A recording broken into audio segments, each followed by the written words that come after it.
Hello guys, Kuya Bros TV here. Meron na namang isang babae na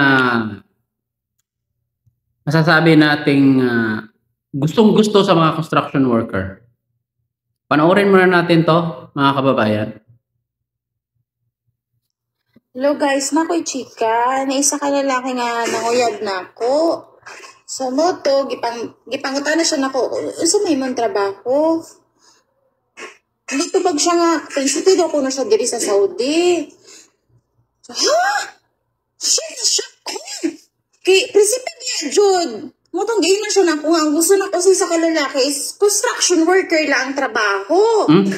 Di man ko ganahan mo dato. Di ko ganahan og kwartahan. Kaya nga to, Dayoy. Sa kumbana is ultimo lang, Jud. Muna nangita ko is construction worker lang, Jud. Tama ra, Jud ko dira. Tapos mo na to, nag-disappoint siya na ako. Nga naman daw ko, mangita pa man daw ko og construction worker nga. Prinsipi naman daw gani siya. Bitaw. Ayan ko, ginang-inan siya na ko. Di mo ko ganahan dato, God. Di ko ganahan nagkwartahan. Kini mo nindot. Sa kumabana is ultimo lang, Jod. Mo na nangita ko construction worker. Kaya gusto ko low level lang, Jod. Kana, mo nindot. Oh, muna to, nikalikod na siya. Oh, this. So, yun ang kani mo nindot nga babay, dili mamili ba? Di pareha tong duha ka babae nga galamlam lang tong ba tong duha ba? Pilian kayo og mga lalaki, dili din sa construction worker kay mao lagi gamay rag sweldo, init kayong trabaho ko no, dili ko no makabuhi sa ilaha. Dili makapalit sa ilahang mga luho, dili makapalit sa ilahang mga skincare.